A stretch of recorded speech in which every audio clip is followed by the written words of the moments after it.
क्या भारत का इतिहास विदेशी आक्रमणकारियों का इतिहास बनकर ही रह गया है?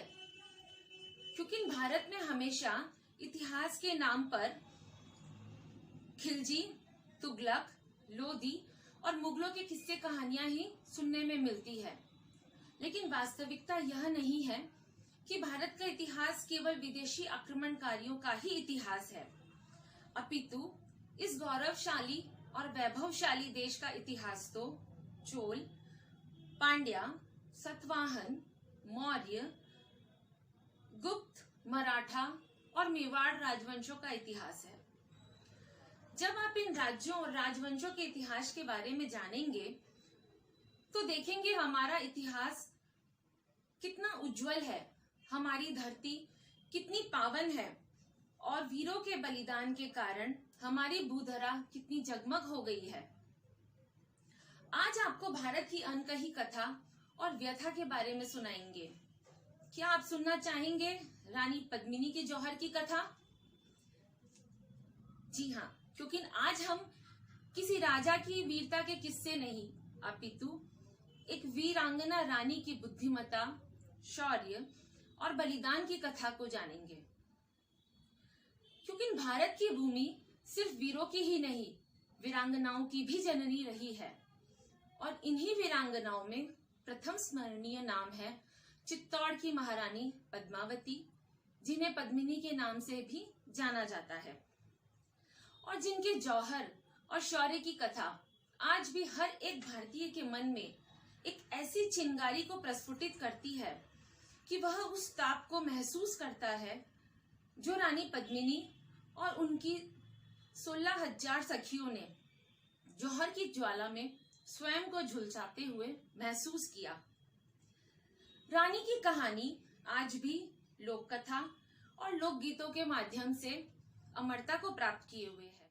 चित्तौड़, जो मेवाड़ राज्य की राजधानी था, शासकों में प्रमुख प्रतिहार, परमार और गहलोत राजाओं के वंशजों ने प्रायः 500 वर्षों तक राज्य किया और इस्लामिक आक्रमण को पश्चिमी भूभाग पर प्रायः रोके रखा। इसी पराक्रमी और वैभवशाली राज्य के राजा थे राजा रतन सिंह। कहा जाता है राजा रतन सिंह का विवाह सिंघल द्वीप के राजा गंधर्व सेन और रानी चंपावती की पुत्री पद्मिनी के साथ होता है। रानी पद्मिनी, जो इतिहास में प्रसिद्ध सुंदरियों में अप्रतिम थी, जिनकी खूबसूरती के चर्चे पूरे भारत भर में मशहूर थे। कहा जाता है कि रानी इतनी कोमल थी कि उनकी कोमलता पर कोमलता भी बलिहारी जाती थी। ऐसी विश्व सुंदरी रानी के स्वयंवर में राजा रतन सिंह ने तत्कालीन उपस्थित सभी हिंदू राजाओं और राजपूतों को हराकर रानी का स्वयंवर जीत लिया और उन्हें अपनी विवाहिता वधू बनाकर चित्तौड़ की ओर लौट आए। जैसा कि उस समय में राजाओं और सामंतों में प्रथा थी एक से अधिक विवाह की, तो राजा रतन सेन की भी इसी प्रथा के अंतर्गत एक और रानी थी, जिनका नाम था रानी नागमती। राजा रतन सिंह एक अच्छे शासक, पति और देशभक्त होने के साथ साथ कला के पारखी भी थे। उनके राज दरबार में राघव चेतन नामक एक बहुमुखी प्रतिभा संपन्न चित्रकार, गायक और संगीतकार था। चूंकि राजा रतन सिंह कला के संरक्षक थे, इसलिए राघव चेतन के साथ उनकी काफी घनिष्ठता थी। किंतु एक बार राघव चेतन के साथ किसी बात पर उनका वाद विवाद हो जाता है और वे राघव चेतन से अनबन के कारण उसे देश निकाले का आदेश दे देते हैं। राघव चेतन मन में बदले की भावना लिए अपमान का घूंट पीकर मेवाड़ को छोड़कर चला जाता है।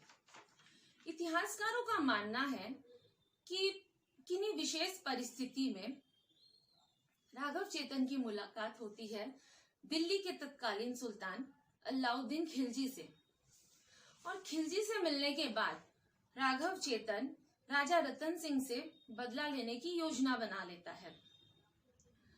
खिलजी, जो दिल्ली का शासक था, वह पूरे भारत पर अपना आधिपत्य स्थापित करना चाहता था। खिलजी का सपना विश्व में दूसरे सिकंदर के तौर पर खुद को स्थापित करना था और इसलिए मेवाड़ उसके मार्ग में सबसे बड़ी रुकावट था, क्योंकि उस समय भारत की जो भौगोलिक स्थिति थी उसमें भारत के पश्चिमी हिस्से का व्यापार गुजरात के बंदरगाह द्वारा ही संभव था और मेवाड़ गुजरात के मार्ग से होने वाले व्यापार के बीच में बहुत बड़ी रुकावट बने हुए था। इसलिए खिलजी किसी भी स्थिति में मेवाड़ को जीतना चाहता था और उसी समय राघव चेतन द्वारा वर्णित रानी पद्मिनी के रूप सौंदर्य की कथा खिलजी के मंसूबों को और भी मजबूत कर देती है और वह येन केन प्रकारेण अर्थात किसी भी तरह मेवाड़ को हासिल करके वहां की रानी पद्मावती को अपने हरम की शोभा बनाना चाहता है। इस महत्वाकांक्षा को पूरा करने के लिए खिलजी अपनी सेना के साथ मेवाड़ की ओर कूच कर जाता है और कहा जाता है कि प्राय 8 महीनों तक खिलजी अपने सेना के साथ चित्तौड़ के उस अभेद्य दुर्ग के चारों तरफ किलेबंदी करके उसे घेरे रखता है, किंतु इस घेरेबंदी का कोई फल समझ नहीं आता है और अंत में खिलजी को एक उपाय सूझता है। वह राजा रतन सिंह के पास एक प्रस्ताव भेजता है कि वह उनकी रूपमती रानी पद्मावती की सिर्फ एक झलक देखने के पश्चात वह चित्तौड़ छोड़कर चला जाएगा और पुनः कभी चित्तौड़ की ओर आंख उठाकर भी नहीं देखेगा।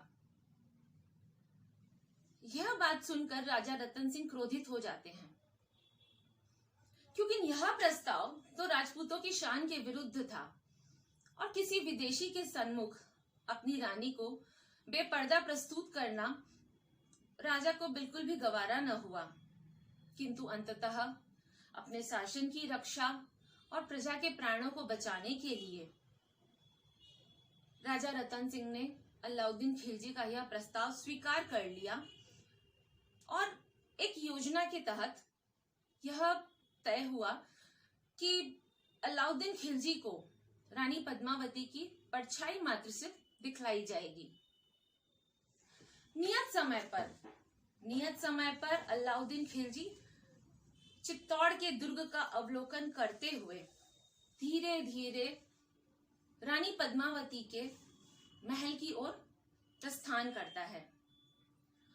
रानी पद्मावती का वह महल सरोवर के मध्य एक खूबसूरत झील के बीच में बना हुआ महल था।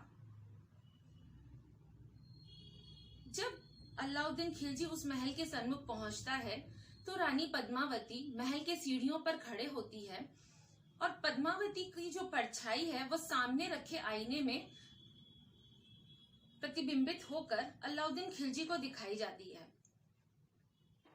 रानी पद्मावती की परछाई मात्र देखकर ही खिलजी के हृदय में वासना की आग और वासना की लपटें धधकने लगती है। किंतु उस समय स्थिति की नजाकत को भांपते हुए अपने मंसूबों को मन में दबाकर खिलजी चुपचाप राणा का धन्यवाद करते हुए चित्तौड़ के दुर्ग से प्रस्थान करने के लिए उद्यत हो जाता है। भारत के इतिहास में भारत की जो सनातन परंपरा है, अतिथि को हमेशा देवता तुल्य माना गया है।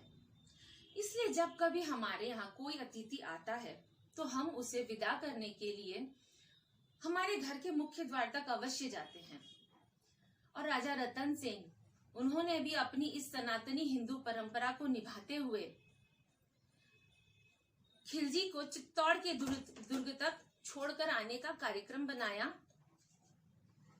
वे खिलजी को चित्तौड़ के दुर्ग तक छोड़ने गए, किंतु आतताई खिलजी के गुप्तचर वहां पहले से घात लगाए बैठे थे और वे रावल रतन सिंह का अपहरण करके उन्हें गुप्त मार्ग से ले जाते हैं।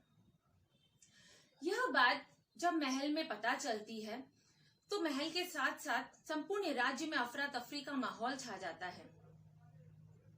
इसी बीच खिलजी की तरफ से एक पैगाम आता है कि यदि रानी पद्मिनी अपना आत्मसमर्पण खिलजी के समक्ष कर दे तो राजा रतन सिंह को छोड़ दिया जाएगा। यह प्रस्ताव उपस्थित किसी भी राजपूत को गवारा नहीं रहता, क्योंकि राजपूताना इतिहास साक्षी है। जब कभी किसी ने कुदृष्टि डालकर राजपूताना की धरती या उनकी स्त्रियों की ओर देखा है, राजपूतों ने उनको सामूल जड़ से नष्ट कर दिया है। रानी पद्मिनी ने अपनी सूझबूझ और कूटनीति का परिचय देते हुए इस विषम परिस्थिति में राज्य के प्रमुख सैन्य अधिकारी गोरा के साथ मिलकर एक रणनीति बनाई,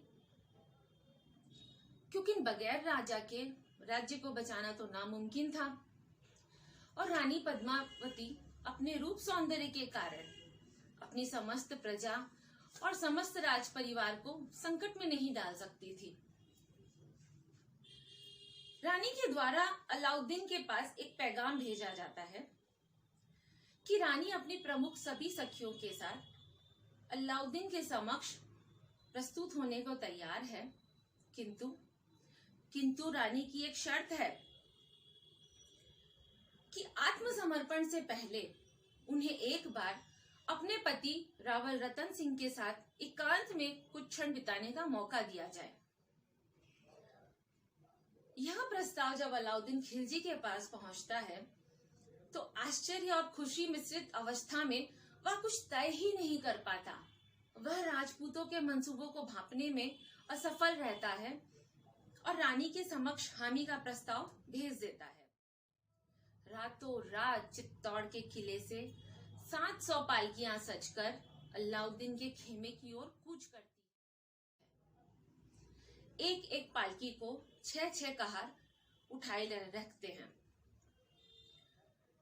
रणनीति के अनुसार उन पालकियों में रानी पद्मावती अपनी सखियों के साथ नहीं, अपितु चित्तौड़ के प्रमुख वीर योद्धा स्त्रियों के वेश में अपने तलवारों से सुसज्जित घात लगाकर पालकियों में बैठे थे। अलाउद्दीन के खेमे में पहुंचकर पहले से तैयार राजपूतों के द्वारा जब अलाउद्दीन के सैनिकों पर हमला बोल दिया जाता है तो अचानक हुए इस हमले से अलाउद्दीन के खेमे में खलबली मच जाती है। और इसी बीच गोरा और बादल जो गोरा का भतीजा रहता है, वे इस पूरी सेना का संचालन कर रहे होते हैं और योजना के अनुसार बादल कुछ योद्धाओं के साथ मिलकर राजा रतन सिंह को कैद से छुड़ाकर चित्तौड़ की ओर कूच कर देता है।